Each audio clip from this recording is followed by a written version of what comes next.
The Bengali টিউশনে তোমাদের সকলকে স্বাগত। আমি শুভময়। আজ এত ব্যস্ততার আমার ছিল, যাই হোক তোমাদের পরীক্ষা আশা করি ভীষণ ভালো হয়েছে। আমিও প্রচুর ব্যস্ততার মধ্যে। আর সবচেয়ে যদি কাউকে ধন্যবাদ দিতে হয়, দেবজিৎ সাহা। দেবজিৎ, আমার তরফ থেকে তোমাকে অসংখ্য ধন্যবাদ। তোমাকে আমার তরফ থেকে অনেক শুভেচ্ছা। তোমার পরবর্তী পরীক্ষাগুলা খুব ভালো হোক, সবারই ভালো হোক। মানে মেনলি আমি দেবজিৎকে কেন বললাম, দেবজিৎ পরীক্ষার সাথে সাথে আমাকে অ্যান্সারটা পাঠিয়েছে। তোমরা অ্যান্সার না, প্রশ্ন, মানে তোমরাও পাঠিয়েছো, অনেকেই পাঠিয়েছো, কিন্তু দেবজিৎ একদম প্রম্পট অ্যাকশন, মানে এত তাড়াতাড়ি যে পাঠাবে সেটা আমি ভাবতেই পারিনি। যাই হোক, তোমাকে আমার তরফ থেকে অনেক শুভেচ্ছা। সকলকেই শুভেচ্ছা। তোমাদের পরীক্ষা আশা করি সবারই ভালো হয়েছে। প্রশ্ন ভীষণ সোজা এসেছে। এবার এবার আমি যে উত্তর নিয়ে আলোচনা করব, দেখো বড় বড় যে প্যারাগ্রাফগুলো রয়েছে সেগুলো নিয়ে তো আলোচনা করবই আমি, প্রশ্নগুলো নিয়ে, কিন্তু ওগুলো এখন পড়ার মতো সময় নেই।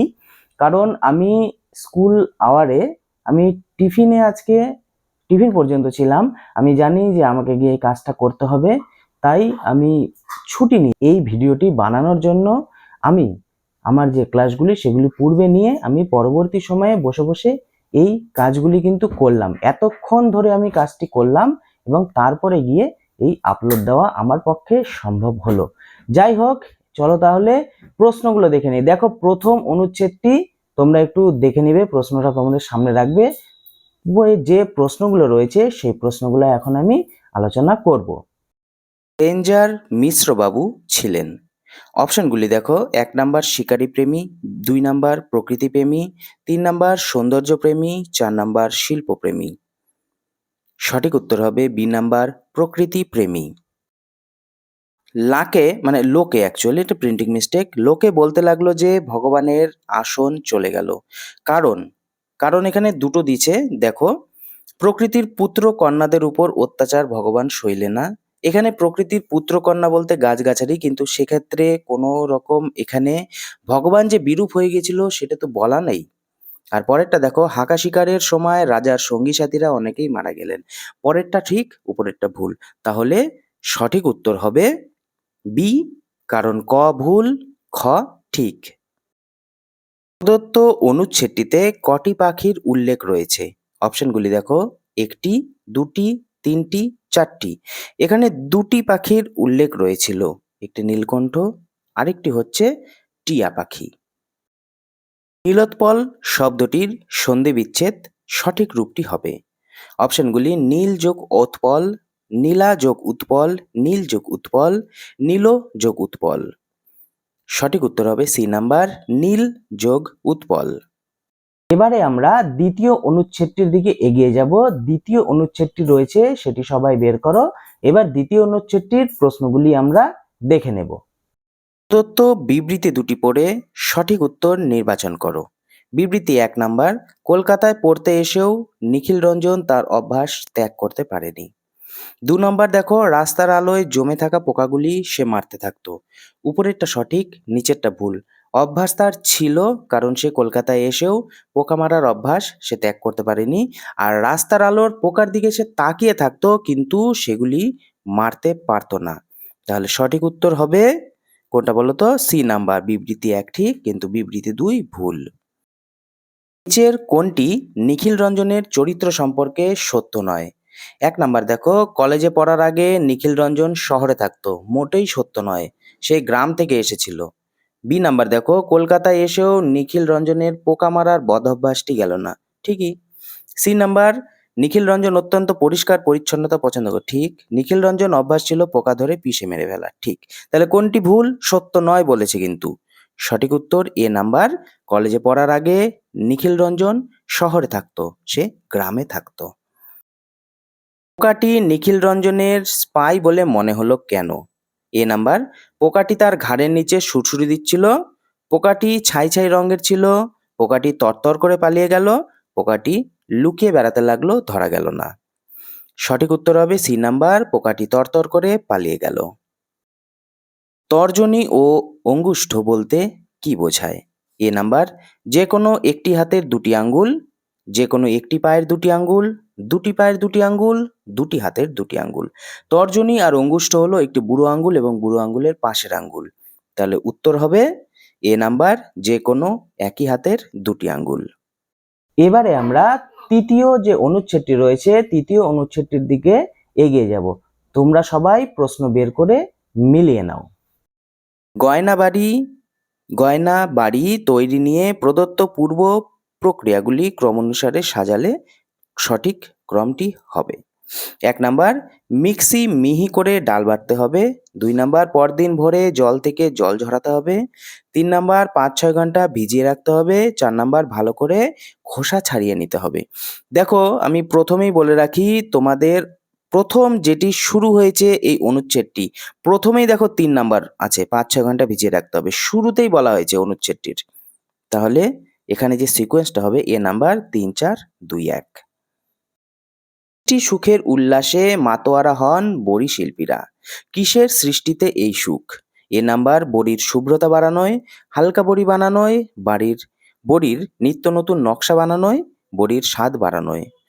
সঠিক উত্তর হবে ডি নাম্বার, বড়ির স্বাদ বাড়ানোয়।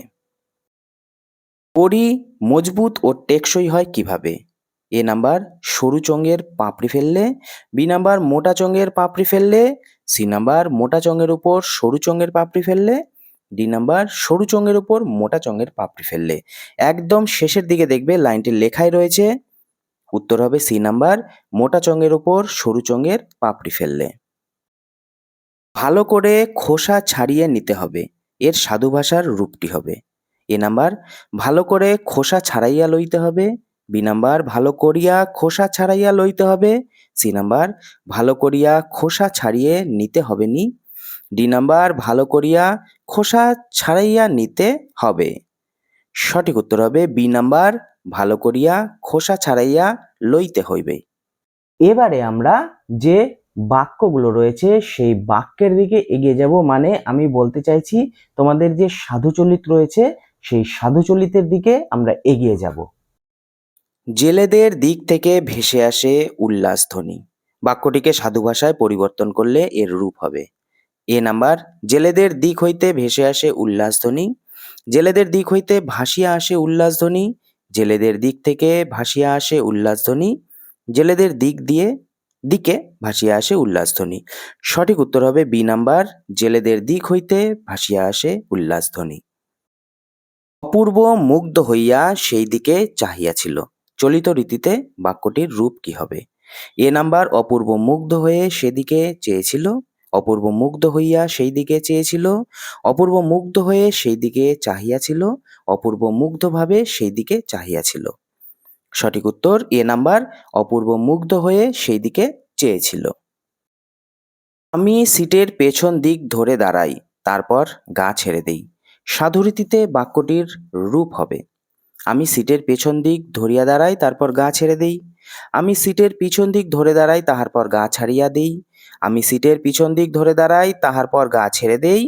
আমি সিটের পিছন দিক ধরিয়া দাঁড়াই, তাহার পর গা ছাড়িয়া দিই। সঠিক উত্তর ডি নাম্বার, আমি সিটের পিছন দিক ধরিয়া দাঁড়াই, তাহার পর গা ছাড়িয়া দেই। হীরালাল দত্ত মহাশয় হুকা হাতে করিয়া ধূমপান করিতেছিলেন। বাক্যটির চলিত রীতিতে পরিবর্তন করলে এর রূপ হবে। এ নাম্বার, হীরালাল দত্ত মশাই হুকা হাতে করে ধূমপান করিতেছিলেন। হীরালাল দত্ত মশাই হুকো হাতে করে ধূমপান করছিলেন। হীরালাল দত্ত মশাই হুকো হাতে করিয়া ধূমপান করছিলেন। হীরালাল দত্ত মশাই হুকো হাতে করে ধূমপান করিতেছিলেন। সঠিক উত্তর বি নাম্বার, হীরালাল দত্ত মশাই হুকা হাতে করে ধূমপান করছিলেন। পদ্মা নদী সাঁতার কাটিয়া পার হইয়া যান।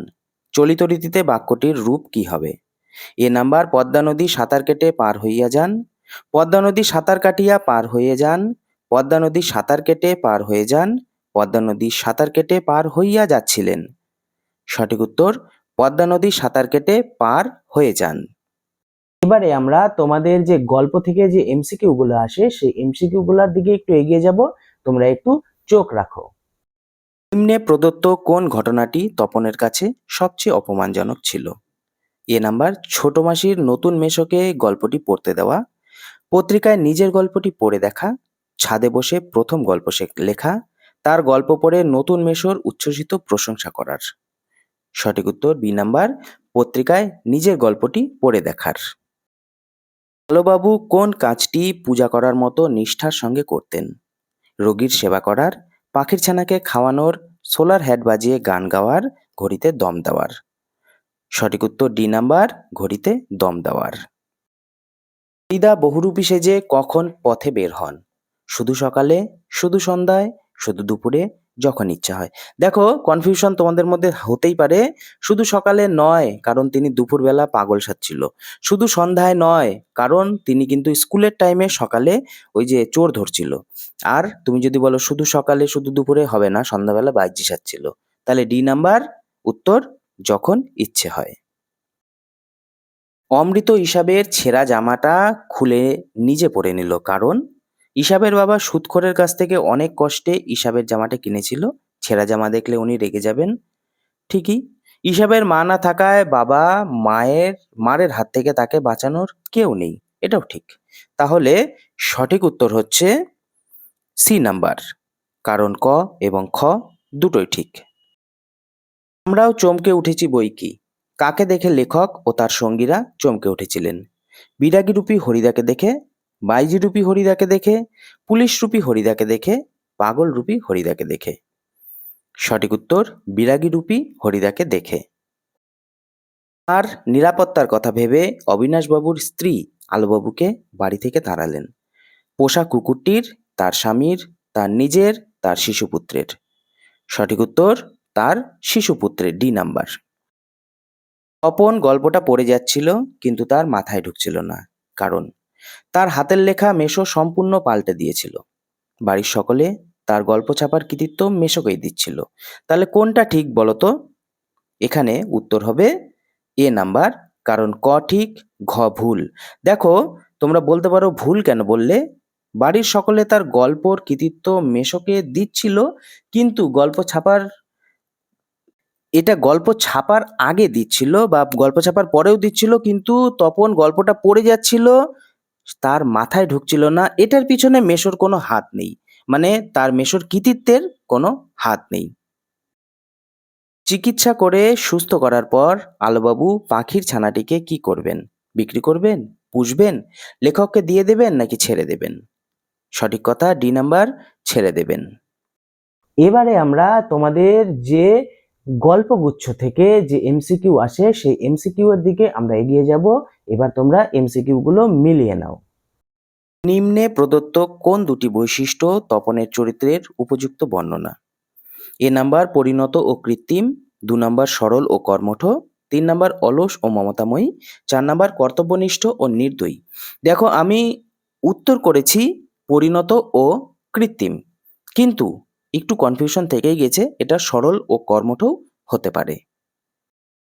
কিন্তু পূর্বের মতো পোস্টমাস্টার আর রতনকে ডাকতেন না, কারণ তিনি কলকাতায় ফেরার চিন্তায় অধীর হয়ে থাকতেন না। বদলির জন্য যে দরখাস্ত করেছিলেন তার উত্তরের আশায় চিন্তামগ্ন থাকতেন। পরেরটা ঠিক, উপরেরটা ভুল। তাহলে সঠিক উত্তর হবে বি নাম্বার, খ ঠিক, ক ভুল। প্রথম আলাপে লেখকের কাছে রহমত তার দেশের কোন বিষয়ে গল্প করেছিলেন? শুকনো ফলের, সীমান্ত রক্ষানীতি, প্রাকৃতিক সৌন্দর্য, সেখানকার জীবিকা। সঠিক উত্তর সীমান্ত রক্ষানীতি। শশীভূষণ ও রাধামুকুন্দের প্রীতিবন্ধন ব্রজসুন্দরীর অসহ্য লাগত। ব্রজসুন্দরী সন্দেহ করতেন যে রাধামুকুন্দ তলে তলে শশীভূষণকে ঠকিয়ে নিয়ে যাচ্ছে। দেখো, এখানে দুটোই কিন্তু ঠিক, কারণ ব্রজসুন্দরীর অসহ্য লাগতই প্রীতিবন্ধন, এবং সে ভাবতো যে হয়তো শশীভূষণকে তার ভাই ঠকেছে। তো উত্তর হবে সি নাম্বার, এ এবং বি, মানে ১ এবং ২ দুটোই ঠিক। লেখক কন্যা মিনিকে কাবুলিওয়ালার সঙ্গে পরিচয়ের প্রথম দিনে তাকে অন্তর্পুর থেকে ডেকে আনলেন কেন? ভদ্রতা রাখার জন্য, মিনির মনের অকারণ ভয় দূর করার জন্য, মিনিকে কাবুলিওয়ালাকে দেখে ভয় পাওয়ানোর জন্য, না মিনির পছন্দ মতো বাদাম কিশমিশ কেনার জন্য? সঠিক উত্তর বি নাম্বার, মিনির মনের অকারণ ভয় দূর করার জন্য। শশীভূষণ আর রাধা মুকুন্দ ছেলেবেলায় পাঠশালা পালিয়ে কোথায় যেত? মাসির কাছে গল্প শুনতে, দূরপল্লীতে যাত্রা শুনতে, পাঠশালায় খেলতে, রাখাল ছেলেদের সাথে খেলতে। সঠিক উত্তর ডি নাম্বার, রাখাল ছেলেদের সঙ্গে খেলতে। এবারে আমরা যে সন্ধি সমাস বাক্য থাকে সেই বাক্য সন্ধি সমাস সেগুলি সব দেখে নেব। চলো তাহলে উত্তরগুলো দেখে নেই। সন্ধি বিচ্ছেদ করো যে কোনো দুটি। বাগাড়ম্বর, বাক যোগ আড়ম্বর। সজ্জন, সৎ যোগ জন। নিরাপদ, নিহ যোগ আপদ। ভ্রাতুষ্পুত্র, ভ্রাতু যোগ পুত্র। উচ্ছৃঙ্খল, উদ যোগ শৃঙ্খল। সন্ধিবদ্ধ পদ লেখো। যে কোনো দুটি মানে সন্ধিবদ্ধ পদ। এখানে দেখো যে কোনো দুটি করতে বলেছে। চতু যোগ বেদ সমান সমান চতুর্বেদ। কুত যোগ ঝটিকা সমান সমান কুজ্ঝটিকা। বহি যোগ কার সমান সমান বহিষ্কার। সম যোগ যোগ সমান সমান সংযোগ। দেখো ব্যাসবাক্য সহ রেখাঙ্কিত পদের সমাস নির্ণয় করো। যে কোনো তিনটি করতে বলছে, আমি সবগুলোরই উত্তর করে দিচ্ছি। ১ নাম্বার, দেবতাকে পলান্ন নিবেদন করো। এখানে পলান্ন, পল মানে মাংস, মিশ্রিত অন্ন, মাংসটা না লিখলেও হবে, পল মিশ্রিত অন্ন লিখলেও হবে, মধ্যপথলোপী কর্মধারায়। ২ নম্বর, উপদ্বীপে কিন্তু আদিবাসী থাকে। উপদ্বীপের নিচে দাঁড়িয়ে রয়েছে। উপদ্বীপে মানে হচ্ছে দ্বীপের সদৃশ, অবৈভাব সমাস। ৩ নাম্বার দেখো, বিয়েবাড়িতে দেনা পাওনা নিয়ে বিবাদ হলো। দেনা পাওনার নিচে আন্ডারলাইন রয়েছে। দেনা পাওনা সমান সমান দেনা ও পাওনা, দ্বন্দ্ব সমাস। ৪ নাম্বার দেখো, গ্রামের শেষ প্রান্তে রয়েছে হরগৌরী মন্দির। এখানে হরগৌরী, হরগৌরী সমান সমান হর ও গৌরী, দ্বন্দ্ব সমাস। ৫ নাম্বার দেখো, পরমেশ্বর তোমাদের রক্ষা করুন। পরমেশ্বরের নিচে আন্ডারলাইন রয়েছে। পরমেশ্বর সমান সমান পরম যে ঈশ্বর, সাধারণ কর্মধারয়। দেখো, নির্দেশ অনুযায়ী প্রদত্ত বাক্যগুলির গঠনগত রূপান্তর করো। যে কোনো তিনটি করতে বলেছে, আমি সবগুলি করে দিচ্ছি। ১ নাম্বার দেখো, অশান্ত চঞ্চল ঘোড়াটি কেবলই পা ঠুকছে।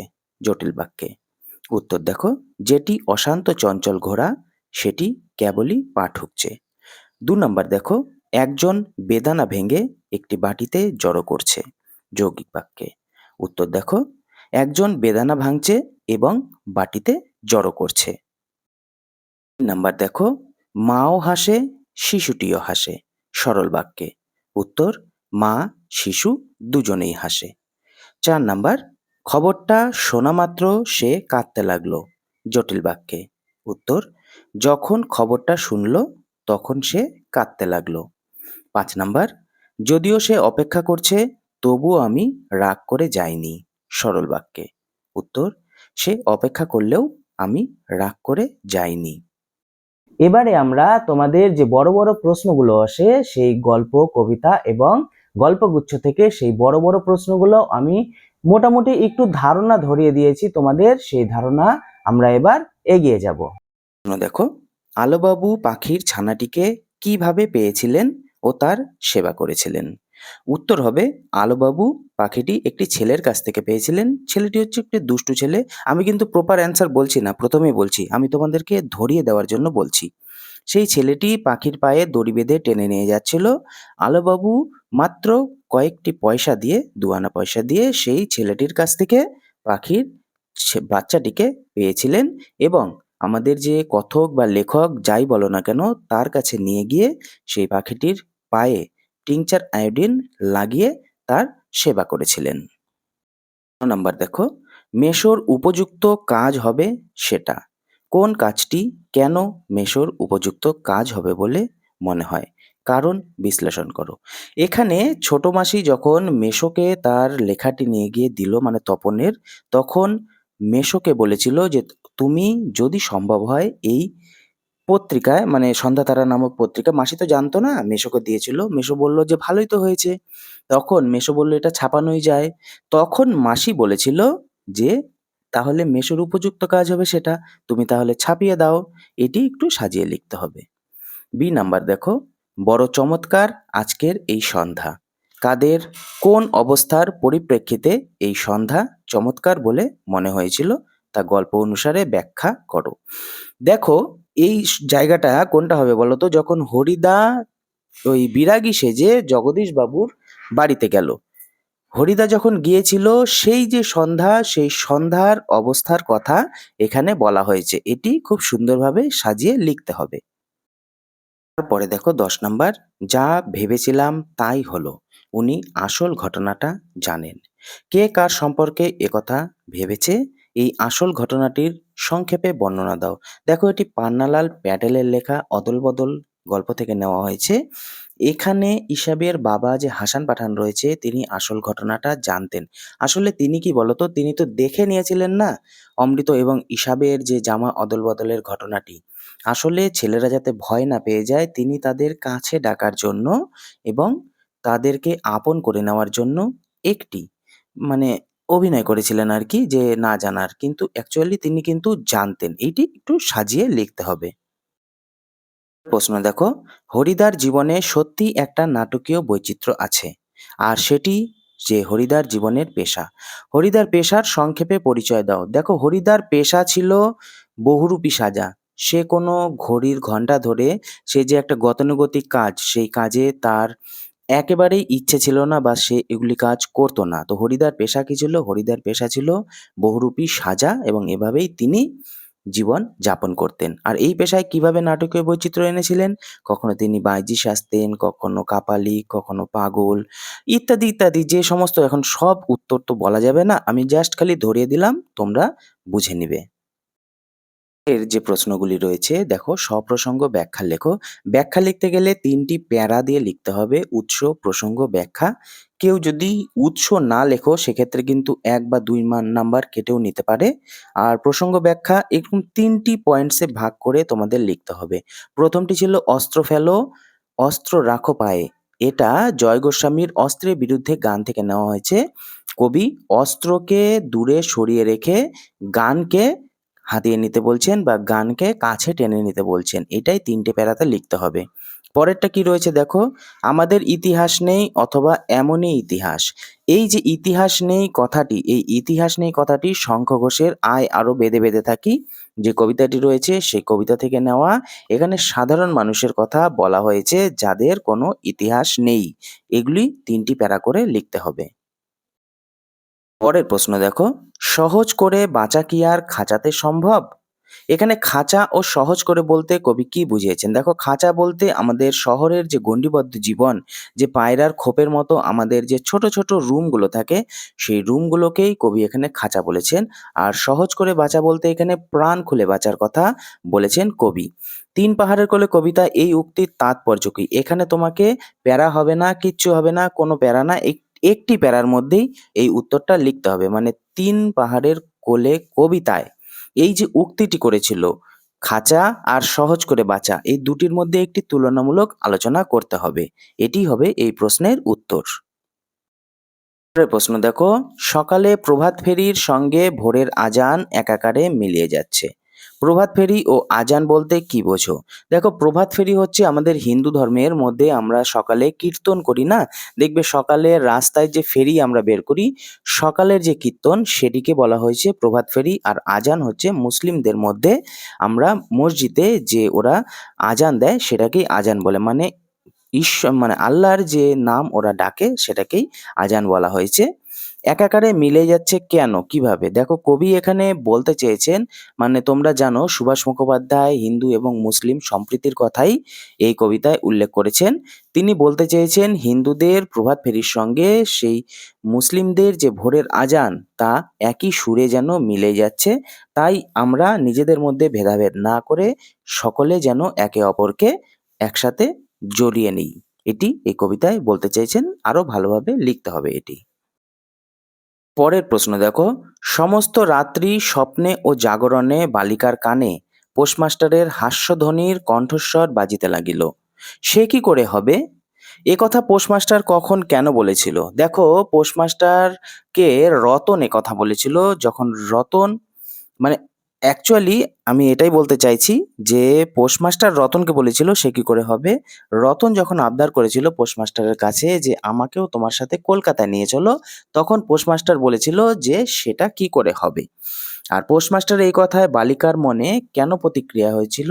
দেখো, যখন পোস্টমাস্টার গ্রামে থাকতো তখন পোস্টমাস্টারের দেখাশোনার দায়িত্ব, তার ঘর মোছা, জল তোলা ইত্যাদি বিভিন্ন কাজ রতন করে দিত। সেখানে কোনো তার মানে আপত্তি ছিল না। কিন্তু এই রতন নামে যে গ্রামের মেয়েটি, সেই মেয়েটিকে কলকাতায় নিয়ে যাওয়াই পোস্টমাস্টারের আপত্তি। মানে সে ভেবেছিল আমি কলকাতায় যদি নিয়ে যাই আমার মা, দিদি, ভাই যারা রয়েছে তারা কি ভাববে? যে চাকরি করতে গিয়ে একটা মেয়েকে আমি নিয়ে এসেছি। কিন্তু সেক্ষেত্রে ও নিয়ে গিয়ে পরিস্থিতির শিকার হয়নি। ও আগেই ভয় পেয়ে না করে দিছিল। এই রতন যেহেতু মানে রতন যেহেতু উপেক্ষিত হয়েছিল, রতন যেহেতু একটি তাচ্ছিল্যর সুরে পোস্টমাস্টার তাকে দেখেছিল, তাই রতনের এই কথাটি ভালো লাগেনি এবং রতনের মনে বিরূপ প্রতিক্রিয়া হয়েছিল। কেন নিয়ে গেল না? এই কথাটি সে ভাবতে লাগলো। এগুলি আরো ভালোভাবে সাজিয়ে লিখতে হবে। এর প্রশ্ন দেখো, আজিকার এই শুভ দিনে এ লোকটা এখান হইতে গেলেই ভালো হয়। কার কোন লোকটা সম্পর্কে একথা মনে হয়েছে? এটা রবীন্দ্রনাথ ঠাকুরের লেখা কাবুলিওয়ালা যে গল্প রয়েছে সেই গল্পের অন্তর্গত। এখানে রহমত যখন ৮ বছর পরে জেল থেকে ছাড়া পেয়ে মিনির বিয়ের দিন তাদের বাড়িতে গিয়ে উপস্থিত হয়েছিল, সেই সময় আমাদের যে কথক বলো বা লেখক বলো তার একথা মনে হয়েছিল যে একটা শুভ দিনে এরকম একটা জেল খাটা আসামি আমাদের বাড়িতে কেন এসেছে। এক্ষেত্রে শুভ কাজে অশুভ একটা ব্যাপার পড়েই যেতে পারে, সেই জন্য একথা মনে হয়েছিল। আর লোকটার উপস্থিতি বক্তার কাছে অবাঞ্ছিত ছিল কেন? কারণ লোকটি ৮ বছর পরে মানে রহমত ৮ বছর পরে মিনিদের বাড়ি এসেছিল।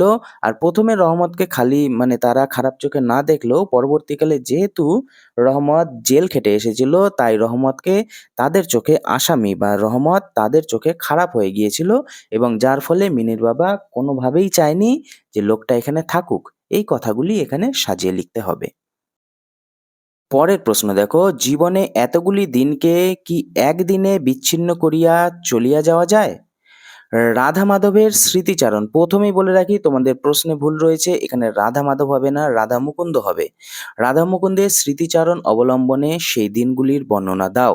দেখো, রাধা মুকুন্দ এবং শশীভূষণ দুই ভাই ছিল, কিন্তু বউদের যে ঝগড়া, মানে ছোট বউকে বড় বৌমা যেভাবে বাক্যবাণে বিদ্ধ করত, সেক্ষেত্রে ছোট বৌমা তার স্বামীকে প্রেশারাইজড করতো যে আমি আর এখানে থাকতে ভালো লাগছে না, এবং সেক্ষেত্রে বড় বৌমার জন্য তাদের সংসারে অশান্তি হয়েছিল। তাই একবার মনেও হয়েছিল রাধা মুকুন্দের যে আমি এই বাড়ি ছেড়ে চলে যাব। কিন্তু ছোটবেলায় যেহেতু তারা দুই ভাই একসাথে খেলছে, একসাথে বড় হয়েছে, একটি নিজের রক্তের সম্পর্ক থেকেও তাদের মধ্যে একটি ভালো সম্পর্ক ছিল। তাই এই জীবনের এতগুলি দিনকে হঠাৎ করে বিচ্ছিন্ন করে কি চলে যাওয়া যায়? সেক্ষেত্রে পুরাতন স্মৃতিগুলি মনে চলে আসে। কেন সেই সম্পর্ক ছিন্ন করার কথা মনে হয়েছিল? আমি একটু আগেও বললাম যে এই যে বড় বউ ছোট বউকে যে হারে বাক্যবাণে বিদ্ধ করত এবং ছোট বউ তার ক্ষেত্রে মেনে নিতে পারতো না, কারণ সে অন্য বাড়ির মেয়ে ছিল। হয়তোবা তারা দুই ভাই হয়তো এটা মেনে নিত, কিন্তু বউ তো মেনে নিতে পারবে না, যার কারণে অশান্তির কারণে তার মনে একথা এসেছিল।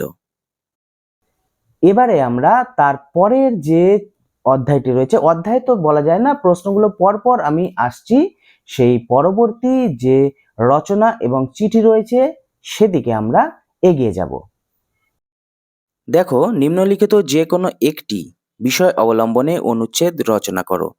গঙ্গা দূষণ সমস্যা ও তার প্রতিকার। আমার তো মনে হয় তোমরা যারা আমার রচনার ভিডিওটি ফলো করেছিলে প্রত্যেকের কমন এসেছে, কারণ আমি এগুলো কিন্তু বলেছিলাম যে আসবে। গঙ্গা দূষণ সমস্যা ও তার প্রতিকার, সকলের জন্য শিক্ষা, মানে এটা সর্বশিক্ষা মিশনও তুমি যদি পড়ে যেতে লেখা হলেও হয়ে যেত। শৈশবে ফেলে আসা দিনগুলি, তার মানে তুমি যে ছোটবেলা থেকে যে সময় অতিবাহিত করেছিলে সেই সময়গুলি নিয়ে এখানে লিখতে হবে। রচনা সম্পর্কে আর কি বলবো, তোমরা যে যেমন লিখে এসেছো তোমরা আশা করি ভালোই নম্বর পাবে। নিম্নলিখিত বিষয় অবলম্বনে সম্পাদকের প্রতি পত্র রচনা করো। শব্দসীমা বলে দিচ্ছে এখানে ১৫০ ওয়ার্ড। প্রথম যে চিঠিটা এসেছে দেখো, প্রতি বছর মহানন্দা নদীতে বাঁধ ভেঙে বন্যার জলে প্রচুর মানুষ গৃহহীন হয়। এর প্রতিকারের আবেদন জানিয়ে অরুণিমা সংবাদপত্রের সম্পাদকের কাছে পত্র লিখো। দেখো, অরুণিমা সংবাদপত্রের সম্পাদকের কাছেই এটি লিখতে হবে। তোমরা যারা যারা বর্তমান, আনন্দবাজার, আজকাল ইত্যাদি পড়ে গিয়েছে, ওগুলা লিখলে হবে না। এখানে মাননীয় সম্পাদক অরুণিমা সম্পাদকের কাছেই লিখতে হবে। আর মহানন্দার আশেপাশে তোমরা যারা মালদা জেলায় বাস করছো তাদের তো এটা ভীষণ সুবিধা হবে। মালদা, শিলিগুড়ি সহ মানে উত্তরবঙ্গের যে যারা যারা আছো তাদের ক্ষেত্রে ভীষণ সুবিধা হবে এটা লিখতে, কারণ অনেকেই এই জিনিসগুলো ফেস করেছো। অনেকেই দেখেছো যে বন্যার জলে গৃহহীন কিভাবে হয়। তো যাই হোক, এটা তোমরা আশা করি ভালোই লিখেছো।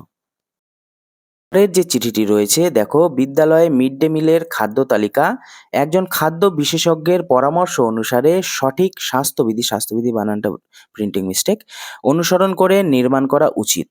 একজন সচেতন নাগরিক হিসাবে তোমার মতামত প্রকাশ করে সংবাদপত্রের সম্পাদককে একটি পত্র লেখো। দেখো, প্রত্যেকটি স্কুলে, গভর্নমেন্ট স্কুলে এখন মিড ডে মিল প্রথা চালু রয়েছে।